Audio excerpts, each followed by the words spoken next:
everybody. Namaskara. Welcome to the School of Ancient Wisdom Satsang.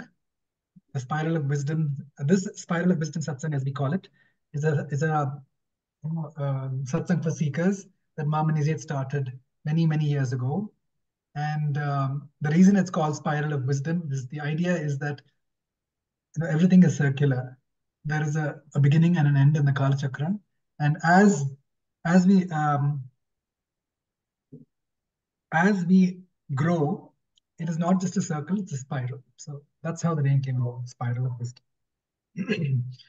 So before we start off, I request Swati to say the school prayer. Okay, sir. Good evening, all.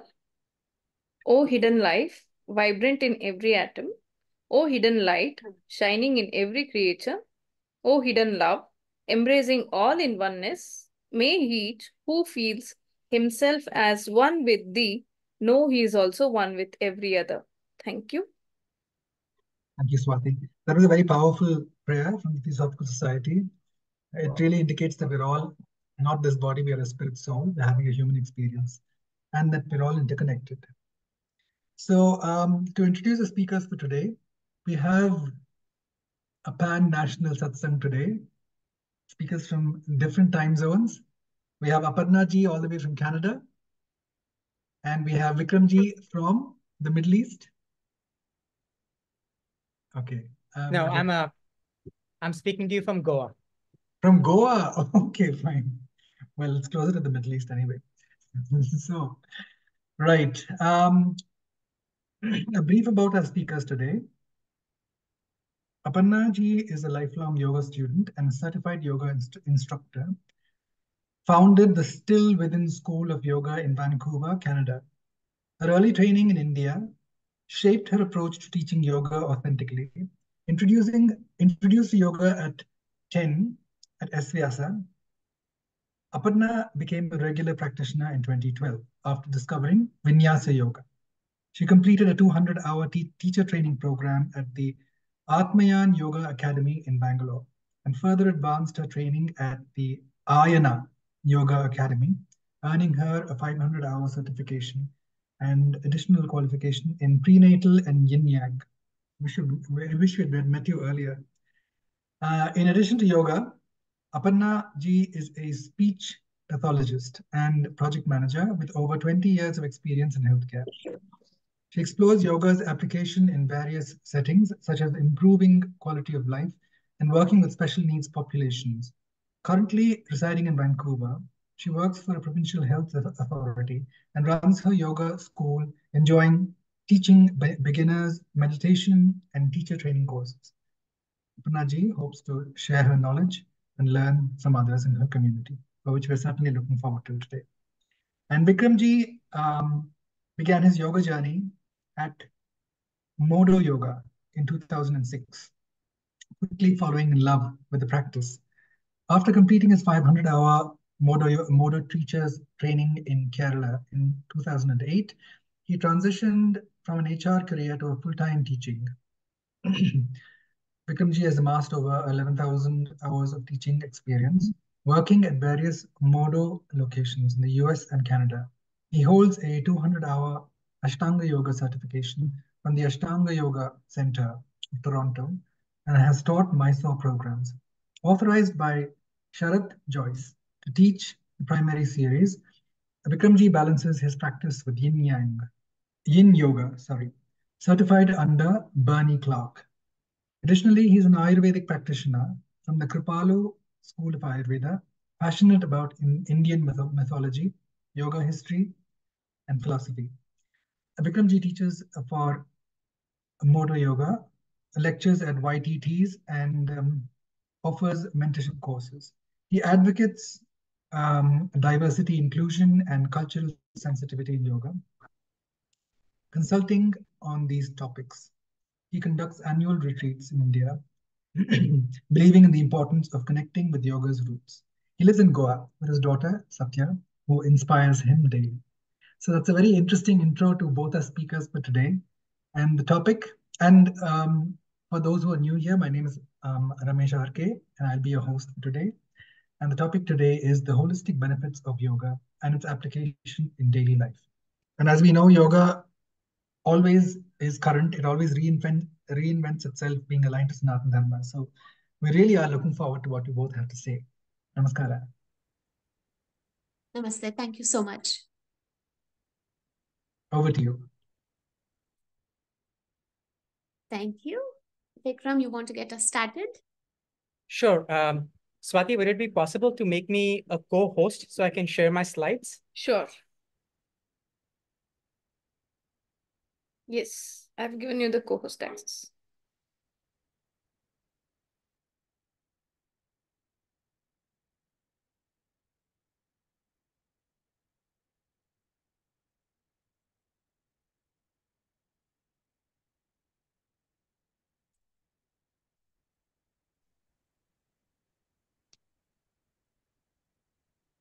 And my slides are visible?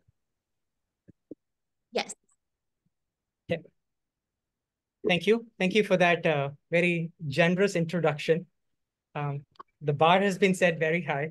And like Rameshji said, he's already prefaced this session being interesting, invigorating. So we'll do our best to share what what this path has shown us, has taught us so far. And like you correctly said, historically speaking, yoga has never meant one thing. And we live in a world where unfortunately it also means a lot of other things. But the end goal has never changed. We have adapted as modern day practitioners, as householders, to see how it can benefit us. But in my opinion, even if someone is here predominantly for asana, for the physicality of it, at some point, it would not be too lofty a claim to say that the end goal is the minimization and eventually the end of suffering. And we could be living in different time zones in different parts of the world, but I don't think any of us are devoid of suffering. And we are just coming out of a time not too far back, where at least for the first time in my lived history, all of us had collective suffering. I'm sure we had different intensities of how that suffering manifested, but no one could make a claim a year and a half, 2 years ago that they were not suffering. So a good reminder, right? What this is for all of us, but at least what I would think myself to be a spokesperson of, that in some way this practice can help minimize the suffering in your life and eventually for those around you. So having said that, if I can just ask everyone who's here to stay where they are, but just take a comfortable seat. I will close my eyes. You're welcome to keep your eyes open, closed, half closed, a comfortable resting position for your hands, for your arms. If your feet are touching the floor somewhere, firmly pressing down into your feet, whichever asana you're sitting in, having a nice comfortable asana as I talk us through this student teacher prayer.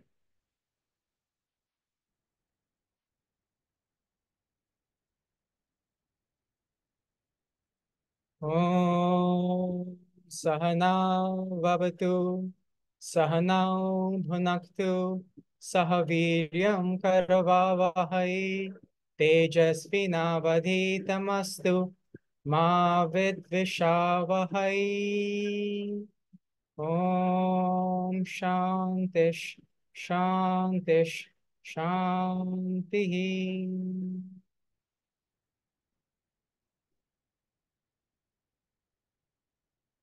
And then please take your time. If your eyes were closed when you're ready, you can gently, lovingly open your eyes and bring your gaze back to your screen. So it's a big responsibility to be an ambassador, to be a conduit of this knowledge. So let me start by expressing my gratitude for helping me, letting me hold this space for you today.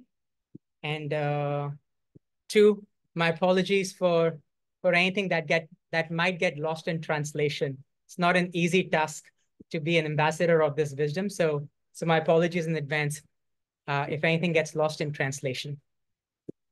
So when Aparna and I were talking, we were thinking, what should we share our thoughts about? And like Ramesh was kind to say, for me, a large part of this practice is looking beyond the obvious. And for a lot of us in today's world, yoga equates to asana. And there's nothing wrong with that. It's great. I'm of the firm belief that everybody should have a steady asana practice that supports longevity, but I also want to encourage dialogue in every community, in every practitioner beyond that. And something that's at the forefront for me are the yama and the niyama from Maharishi Patanjali's Ashtanga Yoga, right? Yama, niyama, asana, pranayama, pratyahara, dharana, dhyana, samadhayo, ashtavangani. So those are the 8 limbs that guide us, that support us on this journey. And I'll take a quick minute and make a distinction that sometimes I hear steps, sometimes I hear ladder. In my experience, steps and ladders are taken sequentially to eventually take you someplace, which makes sense. We are all working towards the state and eventually the goal of samadhi. But I like to think of these as limbs because unfortunately, I don't think in one lifetime anybody would be able to master the yamas and the niyamas. I have a 200-hour certification, a 500-hour certification, but I don't think anybody can ever certify me on satya, on ahimsa, on shaucha, on santosha. That's a lifelong journey. So I like to think of them as limbs because as I grew into this person I'm today, my limbs organically grew along with the rest of my body, along with my intellect, along with everything else that I've acquired in this lifetime. So I like to think of them as limbs because waiting to achieve perfection in one and then climbing the next step and then climbing the next ladder, if you will, unfortunately would not be a very feasible approach. So I did want to say that. Also, though nowhere Maharishi Patanjali refers to yama and niyama as dharma, unlike the Bhagavad Gita where it's a widely used word, I like to think of the yama and the niyama as what dharma could mean for the Yoga Sutra. It's a very intellectual journey, speaking more to the intellect, to the inner landscape of the practitioner. And some might say a common argument here is there's no practical guidelines in Ashtanga Yoga. So I would refer them to the yamas and the niyamas because to me, an ethical precept, a moral way of viewing the world that we live in, that we interact in, comes largely from the yama and the niyama. And that's why I chose that as my topic today. Slight historical background. You'll see very quickly I'm quite obsessed with yoga history. Yama from meaning bridle, to rein, to restrain. Earliest mentions goes as far back in the Rig Vedas and also in the Jain Agamas. In India, definitely it's a well-known body of wisdom, a religion, a language that's known to everybody, not so much in the West.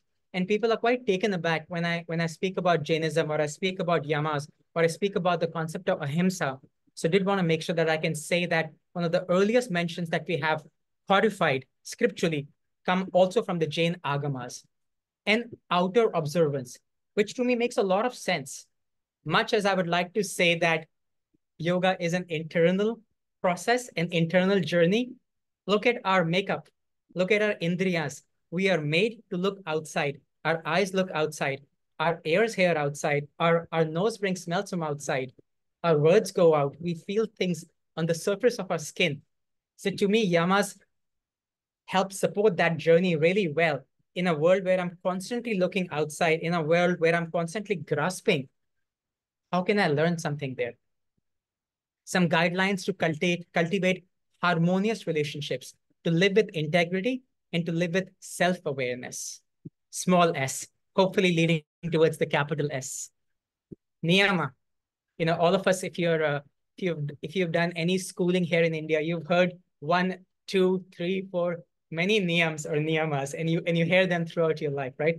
Personal observances, rules, from a historical concept, from a codified concept, earliest mentioned in the Pashupata Sutra and the Puranas. Inner observances. I cannot give credit, but a long time back, I heard from a teacher is yama is what you do when everybody is looking. Niyama is what you do when no one is looking. And that stuck with me, and it makes sense. That's an inner observance. Guidelines to cultivate a sense of inner peace, our inner landscape, contentment, and live a life of deep connection, not just with people who are important to us in our life, but humanity at large, all sentient beings. why study the yamas and the niyamas? A question I get asked a lot. It's true. Nothing that I will say today will not fit under the broader category of common sense. But there is a deeper meaning there, a deeper ecology there. Self-awareness, consciously making yourself responsible for how you interact with the world, what your relationships look like. Something that you'll hear me say more than once in this time that I spent together with you or on later interactions, to look at yoga more than asana. It's great that you can stand on your legs, on your feet, on your hands. You can do kurmasana, mayurasana, whatever your practice is. But what after that? What after your structured studio class or your shala class is over? What about when you get in behind your car and start driving? What about in the metro? What about in moments of conflict? To me, it's both. Yoga, broadly speaking, is a state and a goal. While we work towards the goal of yoga, yamas and niyamas are what help you stay in the state of yoga.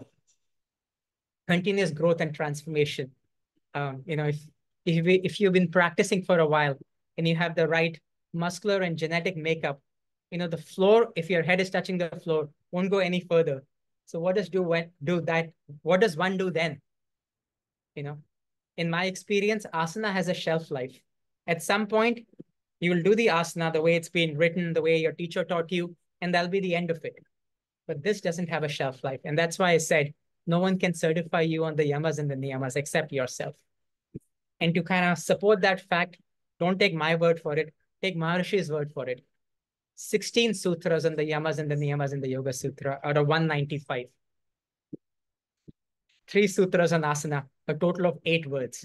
So I think the messaging is very clear in terms of 2nd to 3rd century BC, 2nd to 3rd century of the Common Era, what the messaging was. We've come a long way from then, but the messaging hasn't changed. The content hasn't changed. And if I can be bold enough to say, the relevancy hasn't changed. Different audience than who Maharishi was speaking with. No Zoom windows like the one on my screen right now, but the messaging was still the same.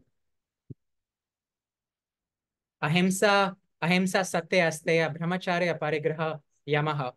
The 5 yamas of the Yoga Sutra. Non-violence, truthfulness, refrainment from stealing, celibacy. If you're a grihastha, moderation, energy conservation, some modern translations, and renunciation. Again, if you are a householder, you definitely have some possessions. So renunciation of unnecessary possessions.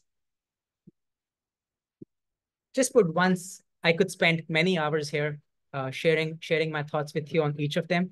But for the sake of time, one simple sentence encapsulating the essence of the yama. Practice of non-harm in thoughts, words, and action. I have a plant-based diet. And a lot of times the conversation, especially in yoga circles, unfortunately ends there. It's excellent. If Maharishi was grading your paper on ahimsa, you would get an A+ if you are plant-based. That's well done. But it doesn't stop there. You can be plant-based and still not be very non-violent in your thoughts, words, and actions. So looking past what's on your plate. Yes. Before you continue, Vikramji, I just want to check, are you going through a presentation where each slide is different as you speak? I have, I believe, 3 more slides. Because I don't know about others, but I'm only seeing the first Yes, slide. even the same with me. The slides are not moving, sir. Yes. Oh. Because it appears that you are speaking with relevance to a particular slide, which we're not seeing any change. Still is stuck in the first slide. Apologies around that.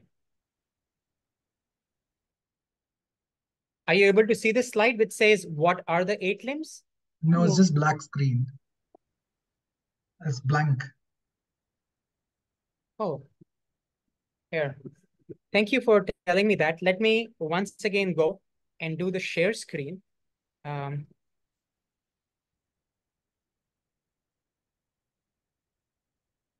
Has the slide changed? Or yes. Yes. What are the 8 limbs? Yes. Okay. Thank you. So just a quick recap. Hopefully the words will stay with you even if the slide wasn't matching. That's where the defining yama came from. I have to say, you all are a very patient audience. In most lectures, I would have been interrupted quite a few times by now. So thank you. And sorry for that. Defining niyama. I'm happy to share these slides if anybody would ever want them. Why study the yama and the niyama? The yamas of the Yoga Sutra. And this is where we were. Practice of ahimsa in thoughts, words, and actions. Satya, that's my daughter's name, and she's named after her great-grandfather, my grandfather, my first teacher, and so far the most virtuous sentient being I've met my whole life, who taught me a lot about yoga without ever telling me that he was teaching yoga. And it took me many, many years, much after he was gone, to realize what was happening in those early formative years. So a big source of inspiration for me. Commitment to truth, again, in speech, thought, and action. Asteya, refraining from taking what is not freely given. Vikramji, sorry, but the presentation is not moving, so you probably will have It's the same slide. Are you able to see the slides that said Ahimsa Satya Asteya? No, we are only seeing the tree with the limbs. It's still in the Yama Niyama slide. Yeah, you might have to just show it here itself. I think the presentation board is not working.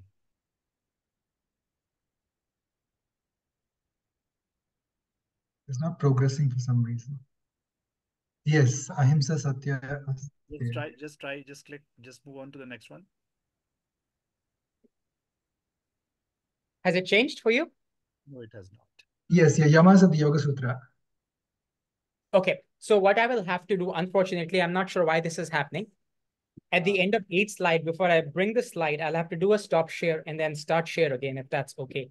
Seems to be the only feasible way that might work. So if just to get a quick check-in, are we looking at the yamas of the Yoga Sutra right now with the 5 yamas on the screen? Okay. Yes. Asteya, refraining from taking what is not freely given. And I find perhaps this one yama where all of us, I think, have lots to really think about. You know, as luck would have it, mostly I speak to audiences such as you, where for all practical purposes, I'm speaking with like-minded, good people, like-minded, moral people. So Asteya, in the context of non-stealing, is a fairly easy one to put a check on. Yes, we do not steal.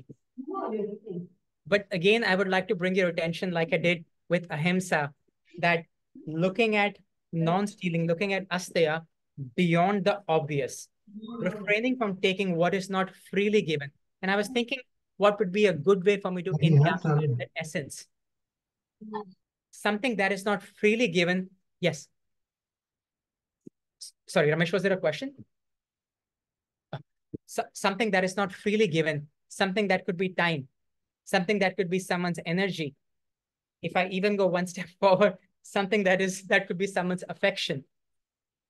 And that sometimes can be hard to navigate. So whenever you get a chance, please give Asteya a little deeper thought than just the obvious, which is non-stealing. Vikram, there's a question in the top. Maybe I'll wait till the slides are done. I'm trying to toggle too many things right now, slides and chat. So maybe I'll wait and then I'll come to the questions once I finish talking. Perfect. That sounds good. Brahmacharya, like I said earlier, I mostly speak with a householder audience. So I would not be referring to celibacy in its very contextual sense. I would interpret as a wise or a judicious use of one's energy. Chastity, if someone is there at that stage in their life, or definitely a conservation of energy, a conservation of one's virya, or one's inner valor. And lastly, aparigraha, letting go of greed and attachment to material possessions. You can also say immaterial possessions. For a very long time, I was carrying a lot of stuff, loosely speaking, that wasn't material, but also did not have any place. It just became a part of my life. Someone's words, someone's comments, someone's opinion of me. And I would carry it around for a long time without ever spending time to see if there is any merit in still carrying it, whether it still serves me in any capacity, especially on this path. So let me stop share. I'm going to do share screen.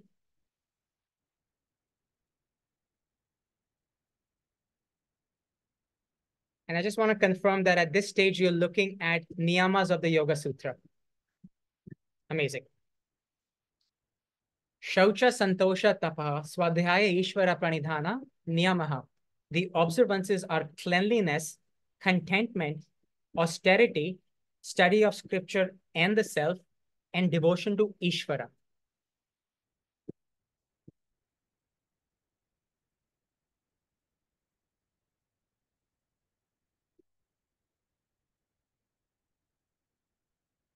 Aparna, will you give me a thumbs up if I have the words and the perfect?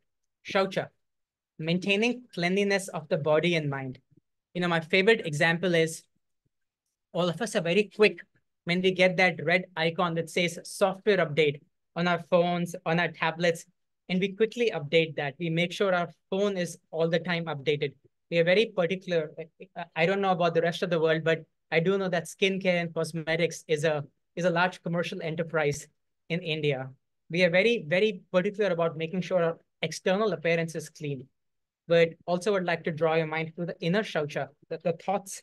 The thoughts will eventually, that will become your actions. The thoughts that will eventually become your words. So giving some emphasis to shaucha besides the obvious. Santosha, cultivating an attitude of contentment and gratitude. Finding happiness in not what one can potentially have. Please have goals. I have ambitions. I'm a householder. I have a child. I'm working towards providing for that child. But my biggest practice, my biggest personal practice is finding contentment in what's available now and not wallowing in the absence of what I do not have. Tapas, discipline, austerity, Satu dirga kala nairantarya, satkara sevito, dhrida bhumihi. Again, Maharishi's word, 112. Practice done uninterrupted with reverence over a long period of time. Not 1 year, not 2 years, not 10 years, not 20 years, uninterrupted for a long period of time. So to me, even though Maharishi doesn't use tapas till the second pada, you know, that to me is tapas right there in that sutra. If you have undertaken to walk on this path, tapas is a prerequisite. Without tapas, there is no vairagya. Swadhyaya, engaging in study of self and sacred texts. A practice that I always recommend to practitioners, if it's already not part of their lives, is to devote 10 to 15 minutes in the early hours of the day, close to when they're woken up, picking up a text that they're currently reading, picking up a text that's been recommended to them, picking up a shloka, picking up a sutra, and spending some time with that. Finding a commentator, finding a commentary that is true to the text's essence, and finding some sort of relevancy with that. You know, as culturally, we do not have any dearth of sacred scriptures or text available to us. But if they're sitting on your bookshelf and gathering dust, or they only come out on auspicious days, then we might not be doing full justice to them. It's a practice I started some time back, and it tremendously benefits me. You know, it's become a part of my tapas. It's become a part of my sadhana. One sutra, one shloka from whatever I'm reading per day, and then finding some relevancy at the start of the day. Again, can spend a long time here on Ishvara Pranidhana. My very simple essence of that niyama is always questioning who is divinity, what is my relationship with divinity, and how do we operate together in this world that we live in. You know, again, culturally for us, there is no dearth of Bhagwans and Ishwaras and Ishta Devtas and Kula Devtas and Gurus for us to follow. So at some point you would have developed that relationship, or maybe you haven't. But if I look at it from a very non-denominational, without form essence, and finding that relationship is more important than putting a label to it. Who is that? Who is that Ishvara?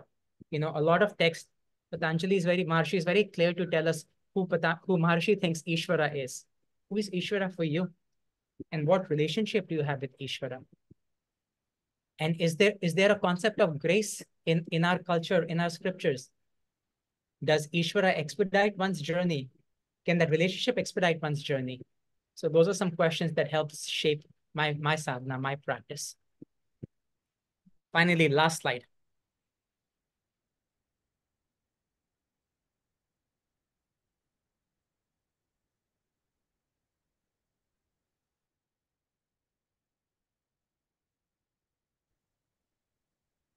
Will you give me a thumbs up, Prana, if you see Mahavrata? Jati Desha Kala Samyachana Chinha Sarva Bhumi Mahavratam. These yamas are considered the great vows. They are not exempted by one's class, place, time, and circumstances. They are universal. I leave it to you because this is where sometimes I run into some arguments, some oppositions, health reasons, any reasons. And while I understand that the audience Maharishi spoke to is not the same audience that is reading those words, but he's very clear in his intent that this is a Mahavrata. These are non-negotiable. They are not exempt by time. They are not exempt by class. They're not exempt by one's geographical location. If one is following his roadmap, if one is following his guidelines. So for me, I guess the last thing I would say is in moments of doubt, obviously being practical, being scientific, being rational, when I come up with any uncertainties, I try and use this as a benchmark and say, where is this resistance coming from? Is it coming from some conditioned upbringing? Is it coming from some societal behavior? Or is there actual merit for me that I would be opposed to following this? So like I said, last thing, I'll say one more thing and then I'll stop. I'll hand it to Aparna. In my experience, having relative and absolute goals when it comes to practicing yama and the niyama are quite beneficial. There are some yamas and niyamas that I have a very absolute relationship with. They're non-negotiable. And some I have a relative relationship with. It has evolved with time. It has evolved as I grew older. It has evolved as circumstances in my life change. And while I understand I'm eventually, hopefully moving towards the absolute, the relativity helps to keep them relevant and functional for me. Okay.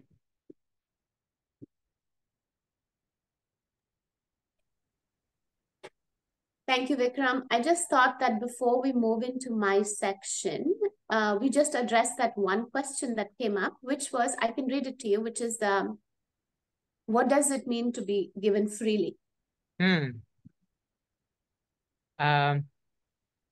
I think the first thing that comes to my mind when someone says, what does it mean to be given freely is nature. It's free, it's given freely. But if I was to answer that from a practical perspective, I was saying that we always think we get stuck in this conversation, asteya. We say that, oh, we do not steal. So we are practicing asteya. Not stealing tangible artifacts would be one definition of asteya. But encroaching on someone's time, unintentionally or intentionally stealing someone's creativity, unintentionally or unintentionally trying to crave, manipulate, steal someone's affection, unintentionally, intentionally trying to manipulate someone's energy or steal someone's energy would also fall under asteya, something that is not given freely by the other person. I hope that, Aparna, that answers your question. And if not, you can ask me a follow-up question. Yes. Swamiji, nature is also where I always go if I ever feel that some days I'm lacking in something, or some days when I need a little dose of humility, I just find myself in nature. I'm blessed to live in Goa where I have access to a lot of nature. It's a good reminder to one's humility. And yes, in abundance and of course free. I think definitely we can do better at respecting and doing our bit to conserve and protect it. Okay. Thank you. I have a clarification. Yes. Ishvara Pranidhana, how will you answer a person who is an atheist or agnotist? It's a very good question. That's why I've actually had some people who were studying with me, and I felt a lot of resistance. It normally comes from mostly from Western students. There's this resistance towards God. But I'll answer your question because we are speaking of Ishvara. We have no stereotypical compartmentalized versions of who God is, right? If someone is an agnostic, if someone is an atheist, and they are interested in studying the Yoga Sutras, applying the Yoga Sutras to their life, and they come to this niyama, or actually it's right there, the first pada, right, in Kriya Yoga. It's the last three of the niyama. Then what I would recommend them is to ask that question that I said. What is one's version of divinity? And what is one's relationship with that? If one's version of divinity is non-existent, then there is also no relationship to that. If that's the case now, I go, and that's what I do with students who fall in that category. I encourage them to ask that question. Because in my own experience and in whatever little time I've taught, I have seen a shift when one stays on that path towards both those questions. Who is divinity and what is my relationship with divinity? To give a very factual answer, never had to convince someone. I leave space to explore that relationship.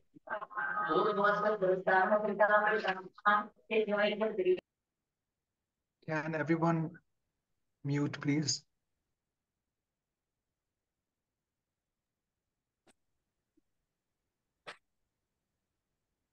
Okay, thank you so much, Vikram. That was very nourishing. Love the conversations, and thank you for the questions and being so engaged. I'm going to apologize a little bit for my voice. I seem to have some allergies going on, and if I sound a little bit nasal, that's why it is. In the interest of time, I'm going to keep the next little bit fairly quick because I do want to open up to questions. There seems to be lots of interest in discussion. So Vikram gave us a really good segue into Ashtanga Yoga, Patanjali Maharshi's teachings, and how we might be able to incorporate some of these into our modern lives. And that's fantastic. He also alluded to how modern day yoga is all centered around asana. And so we can never really speak about yoga in today's world without touching upon asana. It's a very important part of what we relate to. In fact, at least in India, there are different aspects to yoga that are still very well practiced. But here in the West, when I teach, everybody equates yoga with asana. There is nothing beyond asana here, which is an area that I'm hoping to make a difference in by bringing in other practices. But at the same time, asana is important. So what happened in the history of yoga, and I'm sure many of you here know a lot more about this than I do, but I will say it anyway, is that over the years, lifestyles changed. And what used to be Sage Patanjali's time, where people were mostly renunciates, had very simple lifestyles, that all evolved. We became these modern beings with modern lifestyles and modern needs. And so that kind of marked the evolution of yoga and transformed into the Hatha Yoga practice. So Hatha Yoga, while not exclusive from Sage Patanjali's yoga, has a bit of a different flavor to it. So in Sage Patanjali's yoga, a lot of it was internal practices. Why? Because people had already done a lot of the external work and they were just differently evolved at the time. But once the modern days set in, we had this need to actually work with our bodies, work with our breaths, work with what we can actually feel and touch and relate to much more easily. And so that is how this all came about with the Hatha Yoga practice, where we started to work with what we can touch and see and work with, and then we still make our way up those limbs, we still desire samadhi. The goal has never finished. The goal is always samadhi. We're just working with it a little bit differently. Now, what we see today in modern yoga is this intense focus on asanas having to be very advanced, having to be very contorted, having to be very fancy. And one of the first things I get asked when somebody approaches me and says, oh, what kind of yoga do you teach? And I say, I teach traditional yoga. The first question they'll say is, can I check your Instagram page? And you know what? My Instagram page will not be impressive to most modern day practitioners because there are no headstands, handstands, other contortions. I don't wear fancy yoga clothes, as they're called. I'm just not that person, right? And so that unfortunately. Prabhakar avare, idu mute ಮಾಡಿ please. That's okay. Thank you. So that has happened. So then the question remains, what should be an asana practice? Is it important to have an asana practice? And the answer is absolutely yes. Why? Because we have very sedentary lifestyles for the most part these days. And unless we work the body, we work those muscles, we work how the energy flows within our bodies, we are not going to be able to make easy progress to the higher levels. So absolutely asana is necessary. So then what do we do? I would say, first of all, get a good teacher. A good teacher is going to be able to guide us into what we need for who we are as people. Not everybody needs the same thing. Okay?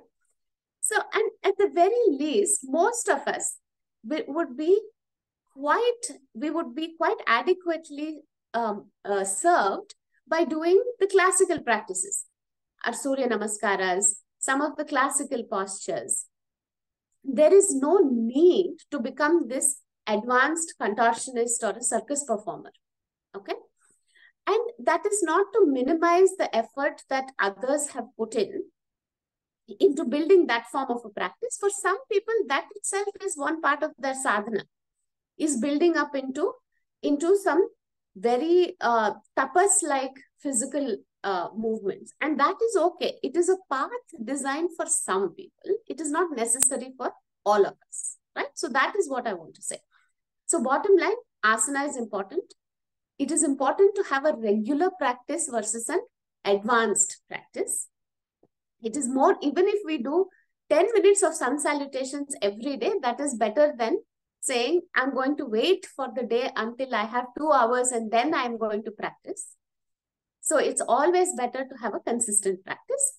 Stick with the classical texts. There is no need to reinvent the wheel. There is so much rich research that is already done and the benefits are already established. We don't need to rediscover it and, find all the new fads that we see today. So that is a little bit about the asana. So the next one that I get asked a lot about is pranayama. This is one, again, that is so misunderstood. Pranayama is not just a bunch of techniques, right? It is not, many of us, I'm sure, can name off at least 3 or 4 techniques. Anulom, Vilom, Nadi Shodhana, Brahmari, Kapalbhati. We can all name all these things. But what actually are those techniques, right? So pranayama is an intentional and deliberate manipulation of energy in the body. So it goes a lot beyond just the technique itself.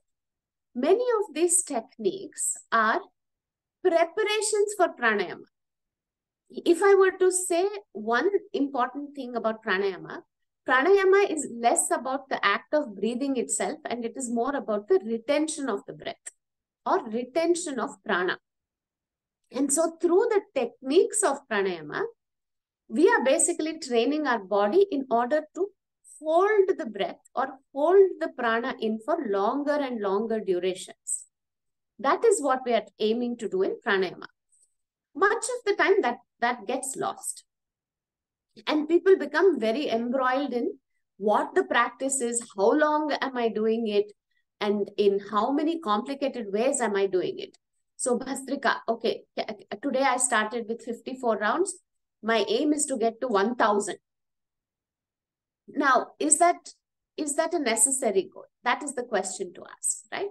And maybe the answer is yes. For some of us, maybe the answer turns out to be yes. But the important thing here is to sit with self-inquiry. As Vikram was saying, that Swadhyaya, bringing that aspect into all of your practices is so important. If I'm doing something, why am I doing this? Today, I have chosen to do Nadi Shodhana. Why am I doing Nadi Shodhana today? Is that what is best for my body and my mind today? Right? So these are the questions we ask. So if you're a beginner on your pranayama journey, as many of us are, I am certainly, pick one or two techniques. You don't need to explore the whole gamut. There's so many there.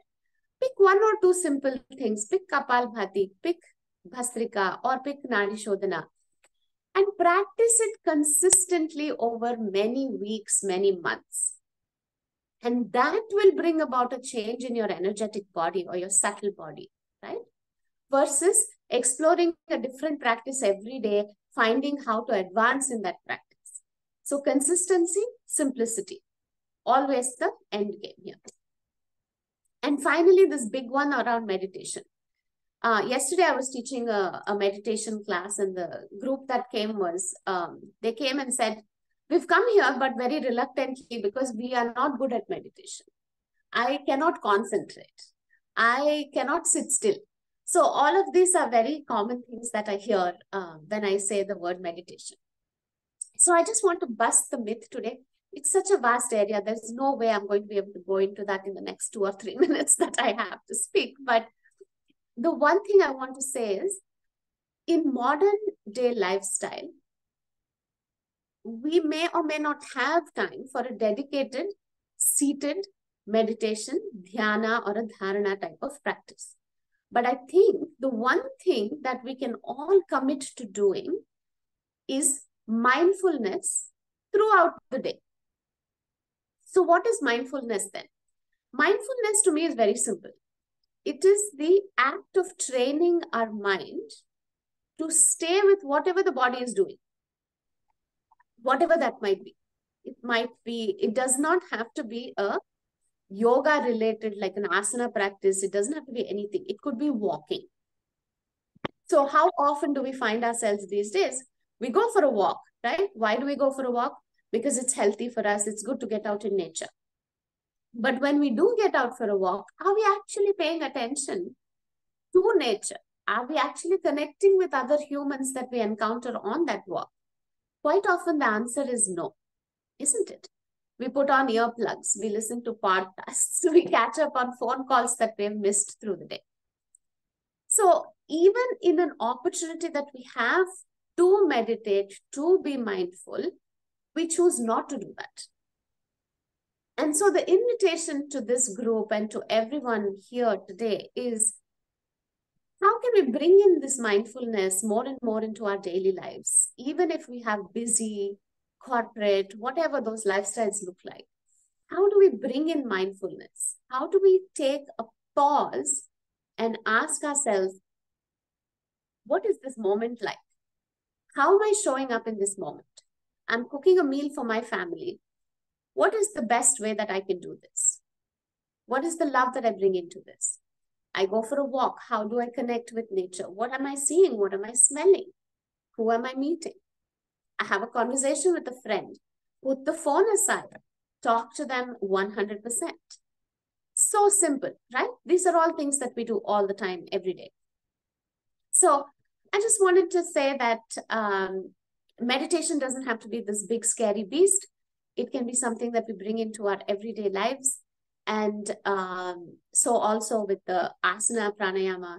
And my hope is that all of us continue to evolve and grow and keep fulfilling our purpose for why we're here. Thank you so very much for listening. And I think we can open up to any questions, Any comments, any other wisdom people want to share with us?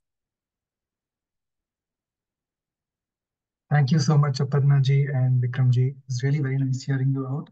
Very interesting and immersive. I'm sure many people have questions here because my connection is a little iffy today. It kept coming in and out. So I'm not able to see all the questions on the chat window. So if anybody has any questions, please start. Please ask your questions.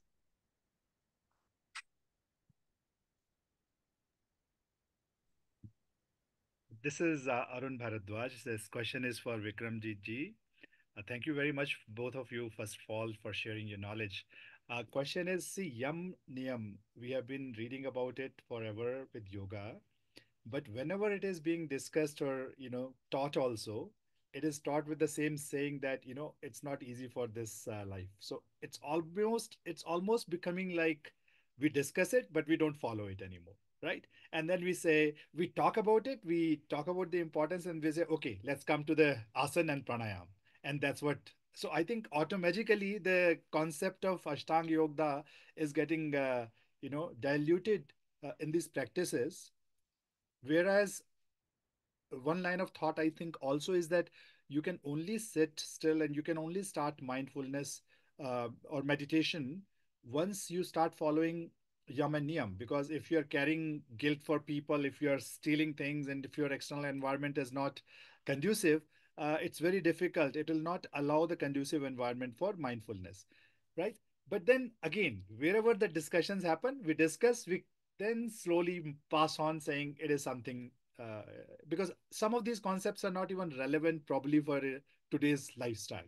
What do you think should be done so that they are not just discussed, they become relevant and practice as well? Thank you, RNG. I think that's a great question. So I'll answer that personally in terms of how I teach it, right? Or to the audience that I teach it.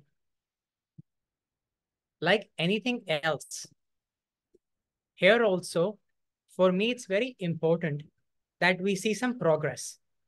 The reason why I see people stick with the asana piece is because they see the progress. I could only touch my thighs. Now I touch my knees. Now I touch my shins. Now I touch my toes. Now I touch the floor. Great. You mastered a standing forward bend. Amazing. But here, like you correctly said, we start by saying that, oh, it is so hard, it's not possible. And then we tend to focus on the other things. So from a practitioner's perspective, if one is looking to make progress on this aspect of yoga as well, it's very important that one has a similar relationship with this as they have with their asana practice.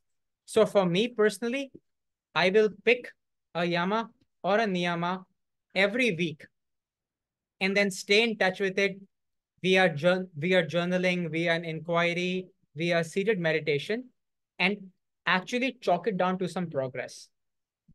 Progress in the asana world is very tangible. It's very visible. People tell you, "Oh wow, lost weight, looking good, looking young, looking flexible." No one says, "Oh yeah, I see you're a lot more truthful nowadays." Or no one says, "Oh, I don't see you hoarding anymore." That realization has to come from inside, but space has to be made for that. So you ask a very valid point, and my answer is that for that also, in a picture perfect world, you have a teacher that is looking at that aspect of your progress as he or she is looking at other aspects of your practice. And if not, then you have to take ownership for that. It has to be equally important to you like other aspects of the practice are. I'm in the process. I will put myself in a vulnerable position and say it a lot publicly, but I'm in the process of putting together some sort of a journal, a publication that speaks to the tangible, practical aspect of it. It's great. We talk about it, but how do we bring it into life? How do we breathe these things into life? Yeah, I hope Thank you that very much. helps. Thank you very much. I have a follow-up question for Yeah. both of you. See, we have so many practices, and I hear a lot from the neurosciences folks and people who are doing fMRI experiments, etc. I don't want the best practices. I don't want what is written in the book. But since both of you are consistent long-term practitioners, what are those one or two things that you've found in your personal life very effective, practical for focus? We always keep saying focus, focus, focus, but none of us are able to focus on things. So in your personal, both of you, I would like to hear what pranayam, asan, whatever helped you get to focus. And for us mortal souls, easy way of getting to focus and attention mode.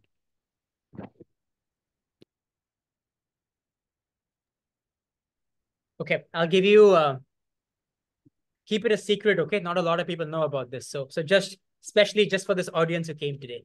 Okay. Give four things. 10 to 15-minute movement in the morning can be in the form of anything that supports the physical state that one is in, right? Surya Namaskar, Aparna said Surya Namaskar. Surya Namaskars, I've seen people of all ages, flexibility, body shapes and forms perform Surya Namaskars. 1. 2, moderation in consumption. Moderation in consumption of, and I'm speaking to a modern day practitioner like you. Moderation in consumption of food and social media. 3, non-negotiable 10 to 15 minutes sit, nothing complex, nothing fancy, breath awareness, body awareness, japa, staying away from contemplative practices. Unless you're someone who is very experienced in sitting for long times, not using these meditation times or these sitting times to contemplate. No problem solving in that. And the last would be a simple pranayam that you would be able to do every day for 5 to 6 minutes. I would go ahead and put that under the category of Nadi Shodhana, alternate nostril breathing.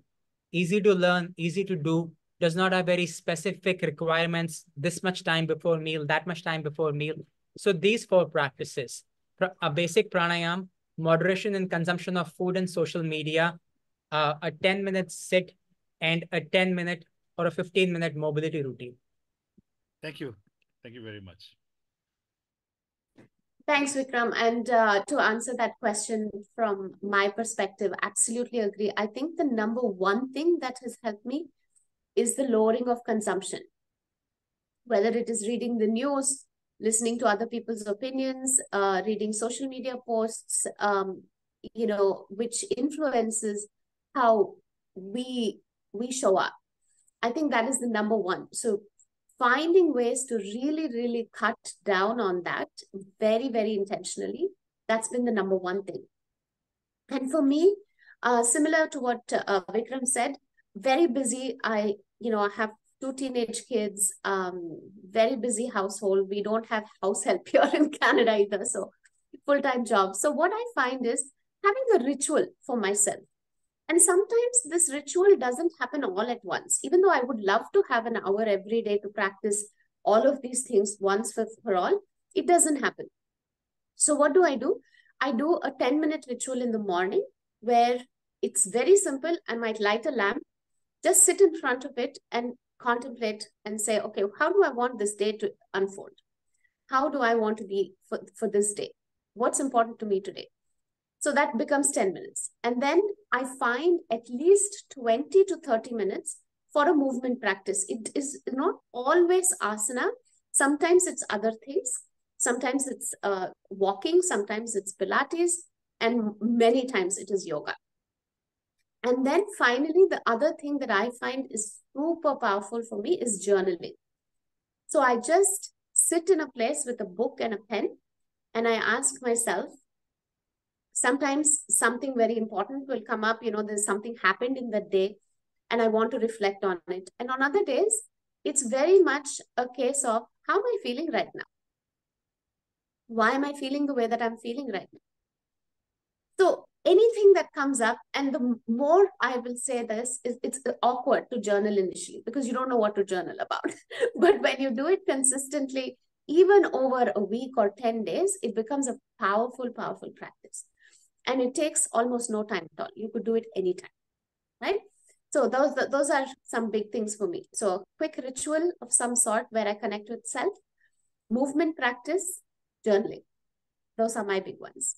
Thank you very much. I know we are kind of running out of time, but there was one quick question. Rameshji, is it okay if I answer that? Yeah, we have quite a bit more time, in fact, because we do? of late we have been. You have another 20 minutes, in fact. Oh, I didn't know that. Okay, I thought this was an hour. I thought I had to wrap up. Okay. So there was a question in the chat around, can you tell me a bit more about the difference between being mindful and being unaware? Right? So to put it very simply, our mind always wants to be not in the present time. Our mind prefers to be in the past or in the future. That is just the nature of the mind. And so our role here is to train the mind to be present. As funny as it seems, you would think that must be the easiest thing to be, is to be here and now, but that's not the nature of the mind. The mind wants to think about things that happened already or worry about things that are going to happen going forward. And so that's what the mind is going to do unless we're constantly tethering it and pulling it back into the present. So I was using the example of walking, right?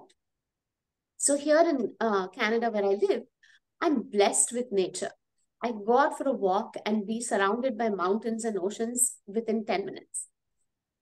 So I make that effort to get out and be in nature. But so often I catch myself. I go for a walk. Even as I step out, the first few minutes, I'm like, oh, this is beautiful. I'm so blessed with this fresh air. But within 5 minutes, I'm thinking, oh, that project that I have, I wonder if I should schedule a meeting at 8 a.m. or is that too early, right? And then what happens? The mind just spirals from there. It goes deep into the project plan. It goes deep into everything outside of the walk itself and what I set out to do on that walk, right? Which is just to enjoy the nature. And if you notice closely, this happens to us all the time. Even when we're doing work that is quite focused, like writing an email, for example. You're writing the email, but in the back of your head, you're planning lunch. You're talking to your child, which is such a precious time, but at the same time, you're making a grocery list or a to-do list. And so this is where we bring awareness to ourselves. This is mindfulness, right? Yoga is all about building awareness, becoming more aware of what we are and who we are. So every moment, ask yourself, am I fully engaged in the task at hand or am I thinking of something else? And in the modern day, we kind of, we celebrate this. We call it multitasking. And we put a lot of value in this ability to multitask.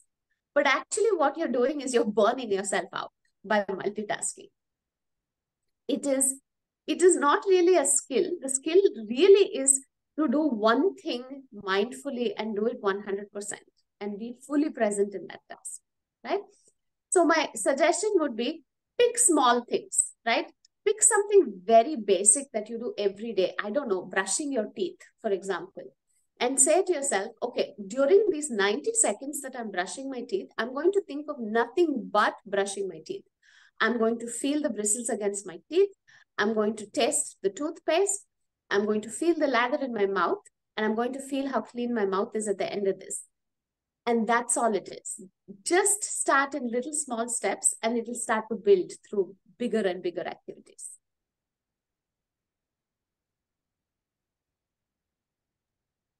Any other questions?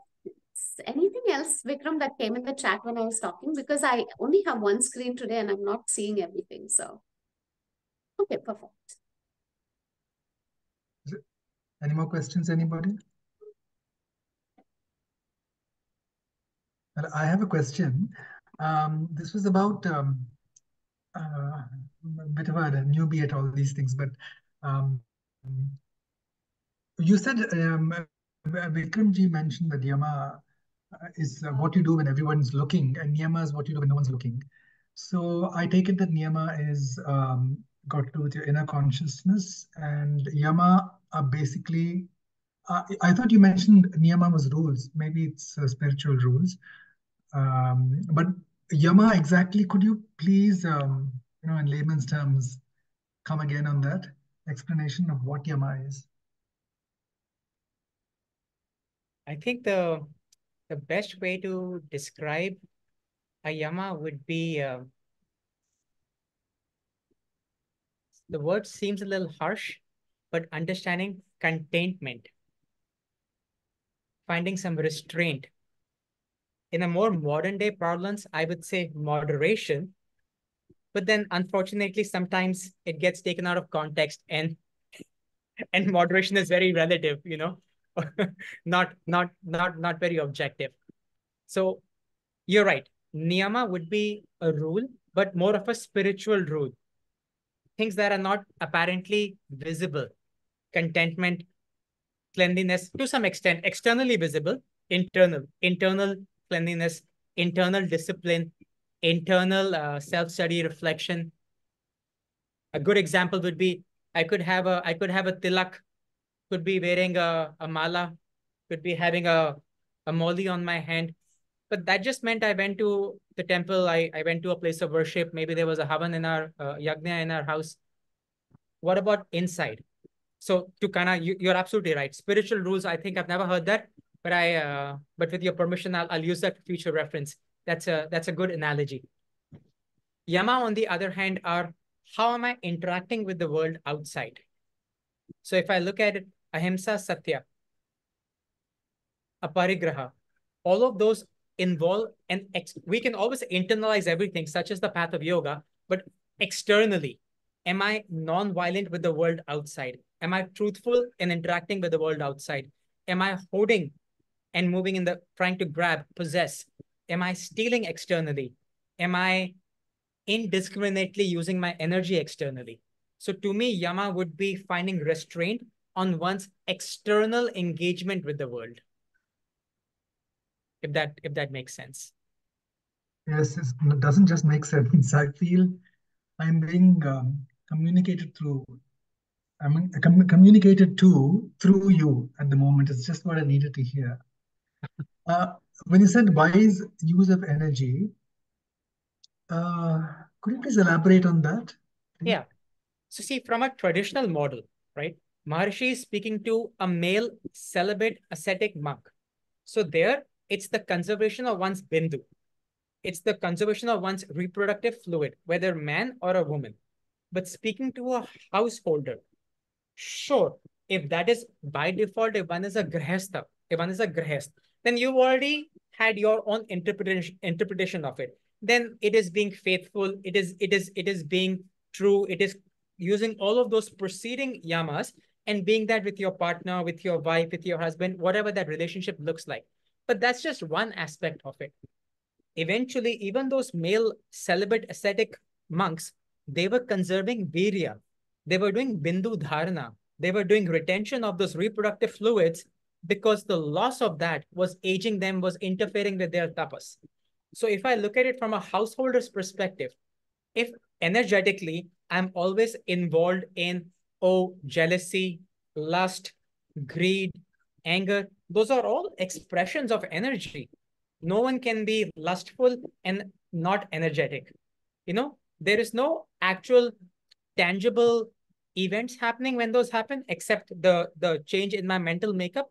But there is a dispensing of energy, anger, lust, greed, jealousy, envy, anything that I think of, it is dissipating my energy. So when that energy is diminishing, when my virya is diminishing, then how can I give it all to my practice? So that's why I say that it is very important that we, as modern day practitioners, we learn to look at brahmacharya outside of just sexual engagement. That is just one aspect. And like Satya, if you're on this path, if you're the like-minded people that I'm speaking with, it's an easy one to conquer. But it doesn't end there. Energy is being lost in so many things. If I think about aparigraph, I think about asteya, like I was answering Aparna's question, trying to steal someone's time, trying to steal someone's energy, not being mindful of other people's boundaries. That is expending my energy too. And if we are living in this fast-paced modern world where I only have so much I can give, I need to conserve energy. Maybe not like the way the ascetics did, maybe not like what tapas looked like in the 2nd century, but what does tapas look like for me outside of just the basic sexual engagement? That to me is brahmacharya. Walking the path of Brahman, right? So I have some more questions, but before I ask you the questions, just wanted to read out a couple of questions on the chat. And if anybody else has any other question. One was Swamiji had asked, okay, Pilates and asana. I think Aparna ji has answered that already. And then there was another question on MI10T. Perhaps it's a robot. No, just kidding. Asanas and Pilates work best when practiced together. Pilates helps to strengthen certain muscles, especially the core, but asanas are much more comprehensive. Strength, flexibility, and more importantly, prana. Okay, so this was a... That was my response to the question, yeah. Oh, okay, fine. Right. So, okay, and Swamiji has thanked you there. So if anybody else has any more questions, please do ask now.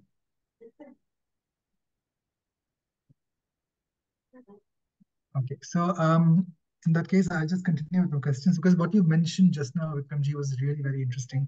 Where does one draw the line when you say I'm just going now through yamas because there's so much to distinguish here.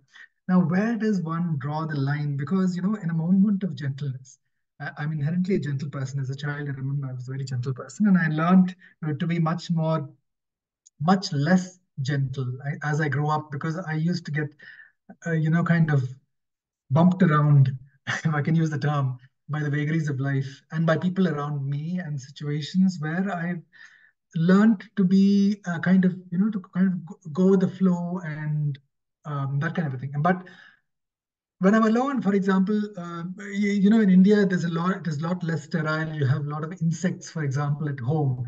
And sometimes there's certain insects are not very, I've even learned, I don't know, it might sound very strange that you can talk to nature. And I've tried it. It seems to work very well, where you kind of ask a bee to leave the room and not hover around and things like that. And if you do it in a pure space, then nature also interacts with you in that way. But where do you draw the line? Sometimes you have a lot of these pests and other things where you might stamp on them or hurt them or just fling them out of the window. I try my best not to kill any of them. It may seem very trivial and silly, but this is like, where do you draw the line with ahimsa? I can only share my experience with you. And, unfortunately, there is also a hierarchy there. And that hierarchy is driven by karma. So at some point, no matter how much control you exercise, unless you're living in such a manner that you are not causing any conscious harm to any sentient being around you, which sometimes can be very challenging, there is a hierarchy that is followed. And, Satya, my daughter, threw this mango at me. She's wanting me to cut this mango, so which I will cut after the class. But I purchased this mango, I did not wait for it in the forest to naturally almost over ripen and decay and fall. So even though I said that, my diet is plant-based, I don't consume any animal products in my lifestyle or my diet, I can tell you that, as my daughter can also tell you, that mosquitoes are my arch nemesis. And I have a very tough time not killing them. In fact, you can't see, but in this bookshelf behind me at the bottom, there's two electronic mosquito zapping rackets. So I try, like you said, I try the gentler methods till my emotions get the better of me and and the racket comes out. And I'm not justifying the killing because it is a killing at the end of the day. But my practical answer is there's a hierarchy that's there, and that hierarchy unfortunately comes into place. And be as much as possible, it's a practice like everything else that I try and get to that point where I've done all that I can. And only when it's not possible, I do that. But it's good to know that in that moment when you already have that awareness, like you correctly said, that one is aware of it. It doesn't become an unconscious act. So that line, fortunately, unfortunately, can only be drawn by you. You will be your own teacher on that path, but just moving on it with awareness will make the action more feasible to you, if that makes sense. It makes sense, definitely. Thank you for that, Vikramji. Swamiji has another question for you. Could you please elaborate on your thoughts on Dirgha Kala and Nairantarya? Yeah, Dirgha Kala, long time, long time. We live in an age of instant gratification. Like Aparna, I used to live in Canada. I moved to Goa about 4 years ago. One of the most common questions I would get asked after an asana class, I taught in a very, cosmopolitan studio setting situation. One of the most common questions was, how many calories did I burn at the end of this class? It's like, when I was younger, you go to the gym, you lift some weights, and then when you see no one's looking, quickly flex in the mirror to see if your bicep has gone bigger. Or you do some 10 crunches and you lift your t-shirt and see if your abs are showing now. So we live in a world of instant gratification. So I think Maharishi is making things very clear that if you have any misconceptions about how soon this will play out, the answer is Dirgha Kala, long time. In my experience, I'm about 19 years on this path. I think after 40, I'll start saying, I think I can see some things are starting. I've gone beyond scratching the surface. I'm also arbitrary picking that number. I don't have any scientific reasoning why I said 40 after 40 years of practice. But that to me in this lifetime would be Dirgha Kala if I had to put a number to it, a long time. Nairantarya, uninterrupted. And I think Aparna alluded to that when she was saying that. There was a time in my life when I could devote a 2.5 hour window to an asana practice. I don't have that window anymore. But does that mean I should stop practicing? I was referring to the pandemic. We all went through the pandemic. We go through breakups. We go through ups and downs of life. Such is the nature of life, right? Everything is anitya. Everything is impermanent in our life. So if everything is impermanent, then that means that there will always be interruptions in our life. So Maharishi is also saying that this practice is uninterrupted. You can't do a 2-hour asana practice. If that's what one's practice, that's what one defines as their abhyasa, then you do whatever you can. As a modern day practitioner, it's not about the quantity, it's about the quality. Like Aparna answered, or like Dr. Anuj was asking me, I get these questions from very busy people. Everybody wants a quick version, a concise version. It is possible. Just has to be done for a long time, done interrupted, and done with reverence. I think of yoga as a relationship. If I think of any meaningful relationship in my life, it is founded in reverence. So looking at this path also with that same reverence automatically gives it a lot more credibility. It's not plan B. It's not option C. It's plan A and it's option A. It's as linked as the breath that I'm taking right now. So long-winded answer, but long time Dirgha Kala, Nairantarya, uninterrupted. Life is such that it will throw interruptions in your way. That's the nature of life. Thank you. Thank you, Vikramji. Now, coming to the truth, Satya, to commit, it is said that you can lie to save a life or to save someone's dharmic self-respect. Otherwise, you have to speak the truth, because I try my best to speak the truth many times, not many times, but sometimes I have put myself in situations where I've lost out, or I have, it has not been the best thing to do. So how do you approach the idea of Satya, the acts of Satya? So two things come to my mind. They say that speak what's the truth, but not unkind. So that's why the list starts with ahimsa and not with satya. So the foundational yama is ahimsa, right? So that takes care of you give very good practical examples, save someone's life, save someone's dharmic self-respect. Those are relatively easy ones to navigate. Where I feel things get complicated, I'm not sure if you have children, or otherwise, even if you don't have children, this concept of white lies, and I find that very interesting. we say these white lies. I'm getting better, but I've told Satya many a white lies. I've said many a white lies in my life. And when you strip down the reasoning behind it, you'll see that we have convinced ourselves that we are saying the white lies for someone else's preservation, but they're actually for our preservation. They're for the preservation of our self-image that we have created that we want to appear to the world in. So if I'm running late for this meeting and I come in, I join the Zoom room 10 minutes late, and you say, Vikramji, everything is okay. What happened? I actually lost track of time. So I forgot that it was at 6:30 and I showed up at 6:40. But here I am. I'm this great yoga teacher, going to dispense wisdom to so many practitioners all over the world. What will they think of me? They'll say, what a flippant man. Can't even keep track of time. So I'll say, oh, I'm so sorry, a car broke down. Oh, I'm so sorry, my daughter had a last minute emergency.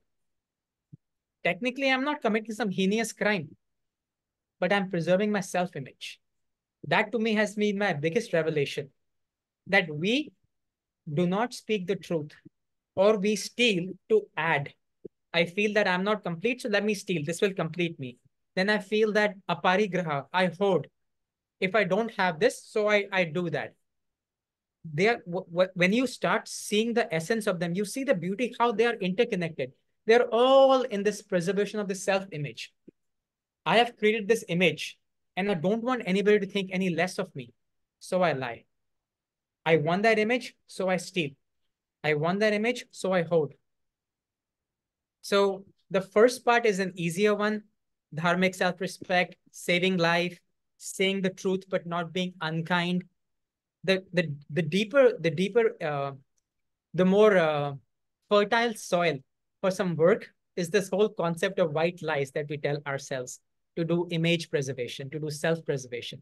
And it's ironic, it's the small s self-preservation. The capital S self doesn't need any preservation. So if we have just about 5 minutes left, so if anybody else has any questions, please do speak up. Okay, so I have one last question. Now, this world is full of, now especially the modern world is full of sensory overload. The world is becoming smaller. We have media coming in right into our palms. And, it's become such an overload that children, you have precocious puberty. There is inadequate development of the multiple koshas. I suppose you know about the thing. I mean, this Panchakosha system, where when they talk about the development of children, it's supposed to happen in 7 year sections, like 0 to 7. When the tooth falls, the child is the Annamaya Kosha, then you have Prana Kosha. And after puberty, the Manomaya Kosha. So what happens is in that stage, I've observed that there is an overdose of need for sense gratification. And when you talk about the wise use of energy, I mean, being celibate is too far away for most people. But how best can people, especially at that age, because that kosha gets damaged quite badly if it goes awry. How best can people work on it, because it has a very strong lifelong impact on many personalities?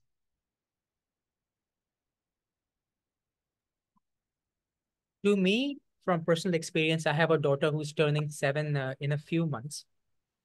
There has to be a tangible outlet. Actually, not just for her, even for me and for anybody else, there has to be a tangible outlet. The nature of energy is such that it is created, it is there.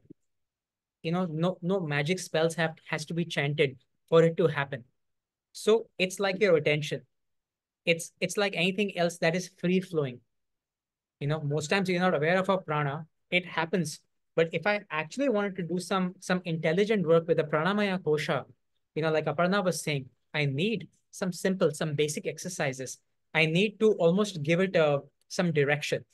So I think the best thing to do is to find an outlet for that energy. That energy, when it is sitting idle, invariably goes towards rajas and tamas. So you have to give it a sattvic outlet, which is hard in today's world because these kids have access to a lot of things. It was much easier. When I was a kid growing up, getting bored was a thing. There wasn't much to do. what will you do? If your friends aren't around, you're on a car trip, you sit outside, you look out the window.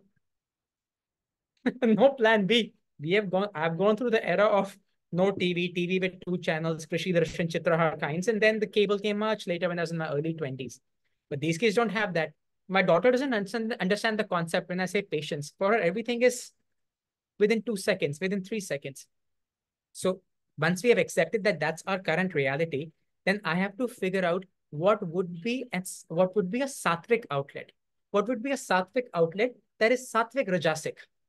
Because there has to be some rajas for that outlet to be moving. So finding an outlet that is sattvic rajasic does really well. So anything that's craft oriented, anything that's nature oriented, anything that's movement but is devoid of external artificial stimulus, natural stimulus, and movement. These kids, if left to their own device, very quickly they go rajasic tamasic. They will sit. This girl, if I don't bring her back, she can sit for 6 hours staring at the screen like that, literally like a zombie. The raja started rajasic and then sitting in the throes of tamas. You would think that 6 and tamasic, how's that possible? You think of yourself when you were 6 years old. It was the other way around. You had to be restrained. Enough, Ramesh, now settle down. So I think finding an outlet as a parent, that's a very important thing. You can't fight them. You can't hide it. They will find ways to find it. Like our parents hid stuff, we found it. We always found it. Such is the nature, Buddhi works in all ways you want it to. So you give them a sattvic rajasic outlet, and that works wonders. Wonderful, really. It is a revelation for me. I have an 8-year-old. I'm a rather late parent. My classmates have kids who are 20 plus, but I have an 8-year-old, and I'm really enjoying that stage of parenthood. But very insightful. Thank you so much, Vikramji and Aparnaji. I really wish we could have more of you. Swati, I think we should arrange for more satsangs, not just another one, but a series, because it's really, extraordinary for us to experience, a seeker coming to share their wisdom, because there's so much more hidden inside. Okay, it's not so hidden. At least for me, it's visible that there are many more layers, and I'm really, looking forward to discovering those layers and having more discussions with true seekers such as yourselves, because I think the strength comes in the practice, can be felt, and we would love to have more of these satsangs, a series if possible. So thank you so much for uplifting us. Many poignant things that you said was, of course, when you said the yamas are for the outside world and yamas for what you do when no one's looking. Yamas are what you do when everyone's looking. But these are all simple little things. But I love the little tips that you gave Dr. G's question of what to do on a daily basis. It was simple but succinct. That you mentioned, jotted it down, 5-minute movements, a moderation in consumption. That was very important for me. I really believe practice of reeling in the sense gratification happens there. 10 to 15 minutes of pranayama, or just breath awareness, body awareness, and a simple pranayama for 5 minutes. And also, I think Aparnaji mentioned having a ritual like a puja, for example. That's what I put there. And journaling. So these are wonderful tips, a very practical daily tips that we can be, at least I have got value in jotting it down. And also, there was another very poignant thing that I jotted down here. That asana is important, but it is important to have regular practice. And of course, the very popular, oft repeated guidance of being mindful. Thank you so much for uplifting all of us, Vikramji and Aparnaji. As I mentioned earlier, we'd love to have more of you. And in fact, it'll be nice if you could probably just drop in your numbers if anybody wants to, contact you, then we could do so. Could you tell us your numbers, Vikramji, and I think Aparnaji will be in front of you. Yeah, for sure. So I still have my India number as well. So people are welcome to chat with me on WhatsApp or call me. My number is 99002 76001. Okay, I have that there. And Vikramji? I just put it in the chat window. Oh, Okay, great, great. Thank you. yeah, So, and thank you for having us here today. It's such a privilege to be able to talk to such wonderful people and have such engaging conversations. Just as much as, we might have shared, I think we always go away learning a lot more from the people that we share with. So just want to acknowledge with so much gratitude that this has been a real honor to be with you today. We do also have a retreat that we're hosting. That's how we came in contact with Swati to begin with. We have a retreat that Vikram and I are co-hosting August 9th to the 11th. And we'd love to share details. Swati has a lot of the details already, but we'll also share much more as we plan it out. Looking forward to it. Thank you so much. So on that note, we bring the satsang to an end. Thank you and God bless you all for uplifting us. Let's all sit straight with the back, neck, and head aligned. For this Loka Samasta, please remember your loved ones, those in your communities who might require prayers. You can remember their names and what problems they have and how you want them to be resolved. And also let us send out the vibrations of peace and wisdom to the world at the moment. Some people even claim that World War III has already started, but at a subtle level, we've got to put in the efforts to raise the consciousness. That's very important at the moment. So please sit straight with your back, neck, and head aligned. Take a nice deep breath. And let go. Observe the silence within. It's the language of the soul and the connection that we all have. Loka samasta sukhino bhavantu. Loka samasta sukhino bhavantu.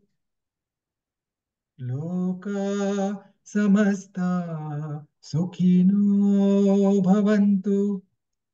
Om Shanti Shanti Shanti. Om Tat Sat Brahmarpanamastu.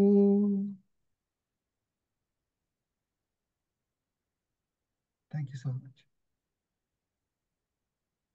And till next week, next Thursday,